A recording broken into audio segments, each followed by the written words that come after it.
Yo les Globetrotters, je suis actuellement à Concarneau en Bretagne où je m'apprête à partir pour un stage avec l'école de voile des Glénans. Ça va être un stage d'équipier polyvalent. Mais avant de vous partager mon expérience, petit générique pour ceux qui ne connaîtraient pas la chaîne. Moi, c'est Tolt. Après avoir partagé mes aventures aux quatre coins du monde sur ma chaîne Tolt Around the World, j'ai pris la décision d'arrêter l'avion. Mais ça ne veut pas dire que j'ai décidé d'arrêter de voyager pour autant. Mon objectif, te donner envie de découvrir le monde différemment. Alors abonne-toi pour des expériences responsables et bas carbone. Avant de vous partager mon expérience, laissez-moi vous raconter rapidement l'histoire des Glénans. Née en 1947 sur l'archipel qui a inspiré son nom, l'association a d'abord été fondée pour permettre à d'anciens résistants de réapprendre la vie civile. Mais très vite, son activité se focalise sur l'enseignement de la voile, au point de devenir la référence dans le domaine en France et en Europe. Chaque année, l'école accueille plus de 15 000 stagiaires et moniteurs pour apprendre la voile sous toutes ses formes, dériveurs, planche à voile, catamaran, kitesurf, même si la croisière constitue 70% de son activité. À n'importe quel niveau, on peut venir faire de la voile au Glénan, que tu sois novice ou alors que tu aies déjà de l'expérience. On a des premiers stages qui débutent vraiment au niveau débutant, où là on va avoir deux options. Donc soit on va faire une semaine où tous les soirs on va dormir à la base et la journée on va faire de la voile toute la journée. Ou soit on va avoir directement une semaine en embarqué. Ou alors il y a même une troisième option en fait, où là on peut faire 2 semaines. Donc on fait une semaine où on est à terre, où on apprend déjà ce que c'est la voile, si on aime bien ça. Et ensuite la deuxième semaine on va avoir de l'embarqué. Donc l'embarqué, ça va être rester sur son bateau pendant une semaine et dormir dans plusieurs ports ou mouillages. Et après, pour les expérimenter, on peut proposer des grandes traversées, comme une transatlantique par exemple. C'est quand même une sacrée aventure humaine, c'est pas juste on se laisse porter par quelque chose. Il faut quand même qu'on agisse sur l'élément sur lequel on est. C'est quand même assez satisfaisant de manœuvrer son bateau et de l'emmener vraiment là où tu as envie de l'emmener. Je trouve que ça fait partie de mes plus gros plaisirs, en tout cas sur le bateau.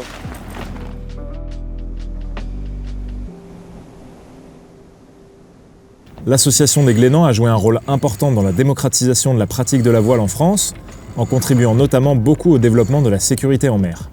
C'est donc un élément essentiel de l'apprentissage dispensé pendant les stages, qui intègre beaucoup d'applications concrètes. On a commencé par une matinée manœuvre dans le port, ça c'est très important parce que c'est évidemment le moment où tu peux avoir le plus d'accidents, des collisions avec d'autres bateaux, des collisions avec le quai, etc. Donc c'est souvent le plus technique. Et là on travaille la manœuvre pour récupérer un homme à la mer. Alors c'est quelque chose qu'il faut savoir parce que voilà, il vient de jeter l'homme à la mer. Alors c'est pas un vrai homme comme vous avez pu le voir, c'est un pare-batte, une sorte de bouée. Et le principe c'est qu'il y a toujours quelqu'un qui fixe l'homme à la mer avec son doigt parce que c'est super facile de le perdre de vue. On prévient tout de suite les secours et ensuite on enclenche la manœuvre pour essayer de récupérer l'homme à la mer. Donc là voilà, on s'entraîne à ça et comme je le disais tout à l'heure, c'est quelque chose qui est super important à maîtriser parce que ça peut arriver. Là, par exemple, je suis dans une position où ça pourrait arriver parce que je suis debout, je prends un petit peu de risque. Mais voilà, c'est quelque chose qui est quand même assez rare et je ne voudrais pas non plus vous dégoûter de la navigation parce que ça reste quand même un vrai plaisir au-delà des dangers qu'il peut y avoir de temps en temps. Même pour un départ de nuit, il faut remplir le journal de bord. Prévision météo, prévision des marées. Et puis une ligne chaque heure, chaque événement significatif. Et c'est quoi le programme de la journée? Départ de nuit pour aller jusqu'aux îles Glénan. Et puis sieste, parce qu'on part tôt.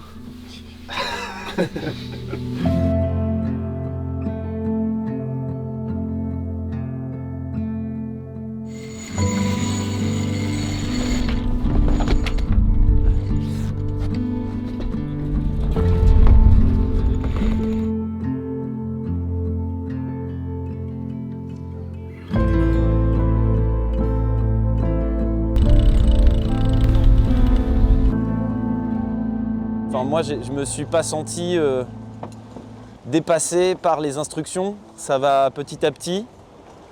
On peut poser plein de questions. On nous montre et on nous explique les trucs patiemment à chaque fois. Donc, non, ça a l'air vraiment vachement bien pour pour progresser. Du coup, c'est une vraie marge de progression. Nous, on a fait des exercices sur les nœuds de base, notre chaise, notre cabestan. Tu peux poser des questions aussi bêtes que c'est quoi la baume dont vous parlez tout le temps. On répond à nos questions, on nous montre les trucs, on nous fait faire plein d'exercices. Ça met plutôt en confiance.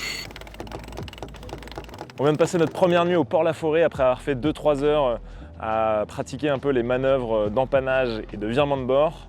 Et là, on s'apprête à partir pour la deuxième journée de stage. Voilà, je pense que là, on va vraiment rentrer dans le vif du sujet.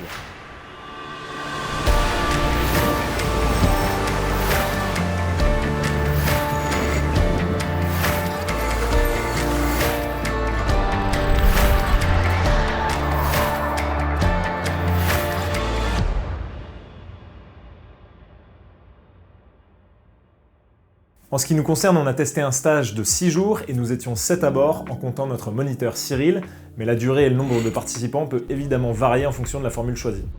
Des courses pour nos repas étaient déjà prévues et on a complété avec quelques achats en plus et 2 ou 3 restos. Tout le monde met évidemment la main à la pâte et j'ai pu recueillir les impressions de l'un des stagiaires. En arrivant, on a fait une caisse de bord. On a dû tous mettre un peu d'espèces, histoire de gérer les quotidiens un peu du bateau. Donc du prix de la capitainerie, mais surtout, le plus important, les repas. Et donc concrètement, on a fait des petites courses sur un menu qu'on a fixé ensemble. Quelque chose de plutôt clean. Il y a du healthy, il y a des petites salades, comme il y a des plats un peu plus gourmands, comme une tartiflette.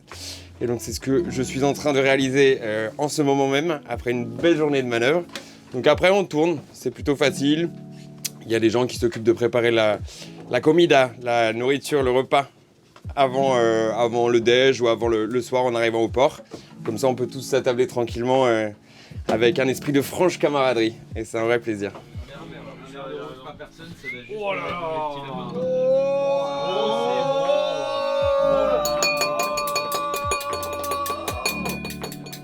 Et alors pour toi qui es végétarien, ça se passe comment ? Bah honnêtement, j'ai trouvé ça hyper cool parce que en arrivant, j'avais un peu des doutes et j'ai appelé d'ailleurs la base de Concarneau et ils m'ont dit qu'il n'y avait absolument aucun problème et qu'ils ont pu adapter un petit peu les menus pour moi.